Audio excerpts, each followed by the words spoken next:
diam seperti tak bernyawa membuat si pemuda seketika menjadi panik, lalu mencoba membangunkan si gadis. Namun sang tante memintanya untuk segera menyingkir, lalu mengambil sebuah kabel untuk melakukan pengecasan terhadap tubuh si gadis, membuat si pemuda menjadi tersadar kalau ternyata gadis yang disukainya ini ternyata adalah sebuah robot eksperimen yang telah diciptakan oleh tantenya tersebut, membuat si pemuda menjadi tak percaya dengan apa yang sebenarnya sedang terjadi, lalu mulai menjadi marah kepada tantenya mengapa dirinya tega melakukan semua ini terhadap dirinya. Yang dijawab kalau dirinya sengaja menguji sebuah robot yang sedang diciptakannya, yang ternyata hal itu berhasil dan bahkan membuat dirimu bisa jatuh hati kepadanya.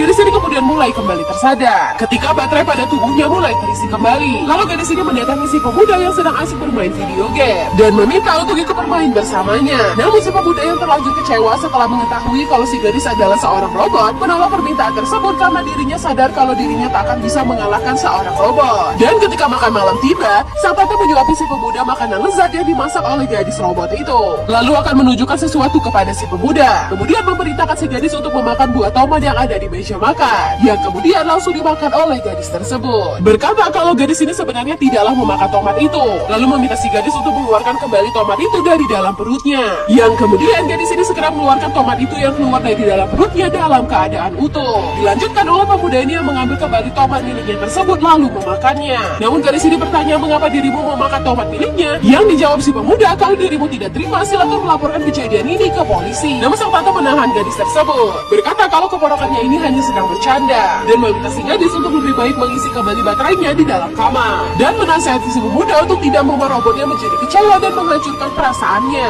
membuat si pemuda menjadi semakin bingung bagaimana bisa seorang robot bisa memiliki perasaan. Namun si pemuda tetap menjadi tak enak hati, lalu mendatangi si gadis robot untuk menyampaikan permintaan maaf atas semua sikap yang telah ditunjukkannya. Dan keesokan harinya pemuda ini memutuskan untuk kembali pulang ke India lebih cepat, sementara tantenya meminta si pemuda untuk tinggal lebih lama lagi di sini. Namun si pemuda berkata kalau dirinya tak mau terus terjebak ke dalam sebuah perasaan terhadap seorang gadis yang merupakan robot, dan berterima kasih atas semua kebaikan sang tante yang telah bersusah payah untuk membantu dirinya untuk mendapatkan seorang pasangan hidup, lalu segera berpamitan kembali ke India. Kita lanjut pada next part, tetap di video ya guys.